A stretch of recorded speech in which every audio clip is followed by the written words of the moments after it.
All right, so 8-1 sounds good. To come on the road in front of 101,000 people, really hard place to play. Like we said all week, they have great players, and you saw a number of those guys show up today, make huge plays for them. Um, really, we have a really cool group of players to see them come together, and a lot of storylines in there. To go on the road and win, regardless of what their record was. This is a hard place to play. These, in my opinion, if you look at the last few years, they played much better at home than the road. So this was very challenging, and said, we'd like to really get back after a game off of not running great. So 63 carries, 390 yards rushing, against best players high school can provide is pretty impressive for our guys. Pretty cool day for Q. It is his 19th birthday today, so to come in here and carry the ball 34 times for over 200 yards, pretty special by him. Questions?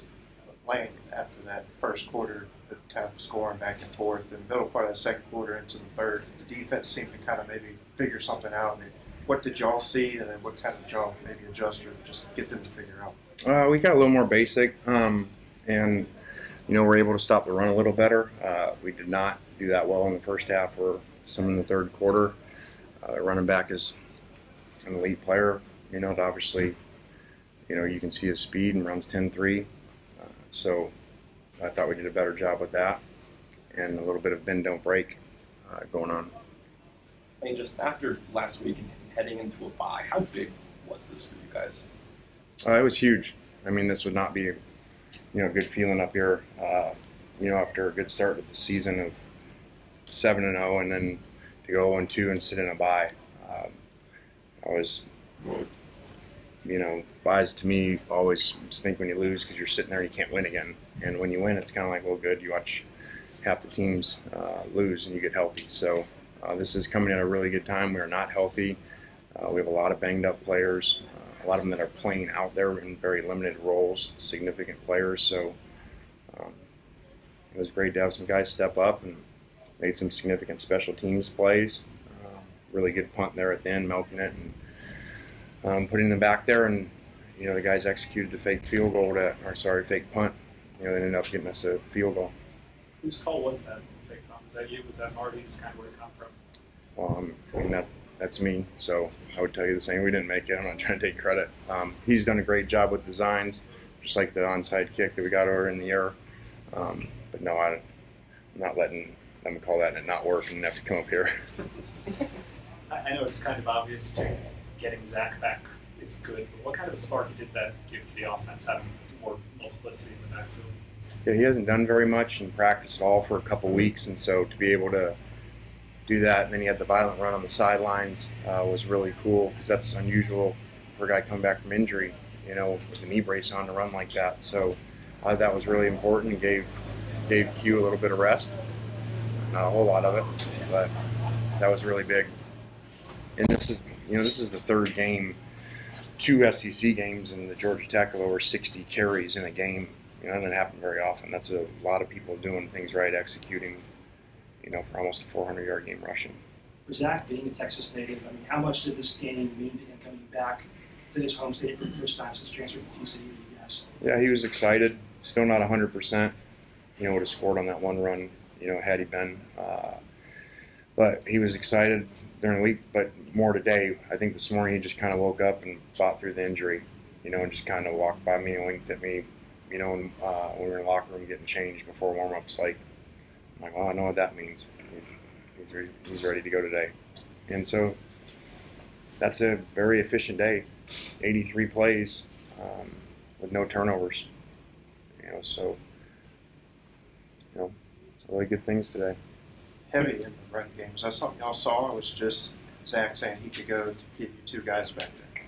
No, obviously there's schematical parts to it, and they played 3 down in the first series, and then got out of that after that series and went to 4 down, and so then we had to adjust more to the different runs, which took us a little bit. They had a good little run there on defense and did a good job.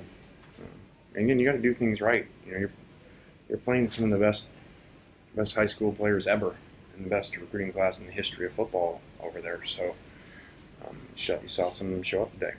Quinshon's over 1,000 yards now. I know we've talked a lot about him, but are you surprised at all with how he has sort of handled everything at such a young age? I am. That's very unusual to turn 19 today and be an A&M and carry the ball 34 times. They're like Derrick Henry carries when he was, winning a Heisman 3 years older. So, that's really special. And again, taking care of the ball, you got no turnovers amongst all these guys. A number of guys playing hurt, and Jackson's very competitive. He made some really good plays and some scrambles today. And again, there's a couple throws he would like to take back. I'm sure that could have given us some more explosive passes, but he did a really good job. And you got guys playing a lot of snaps. 83 snaps without penalties, so it's going to be more than that. And the linemen played every one of them, and basically those 4 receivers played 90 of them, 90% of them probably. As you guys were keeping the pace going, A&M started having a few minor injuries. Would you kind of just make it that stop-start kind of throughout the game? I'm not going to get very far into it, but, you guys saw it, whatever it was. At one point it was 8, I think, defensive injury timeouts, all on defense. So, whatever. It is what it is. There's a way around the rule, and I'm not going to say they did it, but I'm in analytics. What are the analytics of that happening? And then seeing the players like a play or two later back out there. When you came out onto the field after Mingo's touchdown there, what were you trying to communicate with them? I just didn't want him to call the week before we threw a screen and they called downfield, which totally changed that point of the LSU game, and had spent an hour on the phone with the head officials during the week, how they communicate on the headset, the whole thing. So I'm like, all right, that's behind. He's throwing the flag.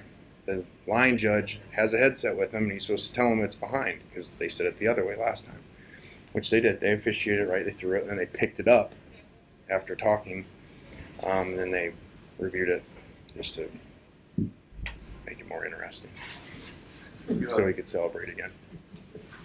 You touched on it earlier here, but what was your message to the guys after the win, heading in now to the break? Get healthy, take care of yourselves, do a good job with academics, and, we only got, 3 regular season games left against, 3 really good teams in the SEC with a lot for stake. Coach, when there is a kind of war of words between yourself and Coach Fisher and other coaches in the SEC, how does that affect your motivation heading into each week? Is that something that you personally use to kind of push yourself and the team on towards successes like tonight? Yeah, I don't give you coach speak, so yeah, that's real. Most coaches say say no, but yeah, that's real. When someone attacks you personally and, calls you and a good buddy, Coach Saban, that were both clowns, you take that personal. So, glad we won. Guess I can be a clown for Halloween now. Seemed like you had a couple conversations with maybe an A&M player or two. What was that about? I'm just having fun with them. Those kids are, highly energetic and like a lot of 5 stars. Kind of fun to mess with. So it was all good. Anything else for Coach? Thank you. All right, guys. Players Thanks. index. Yeah.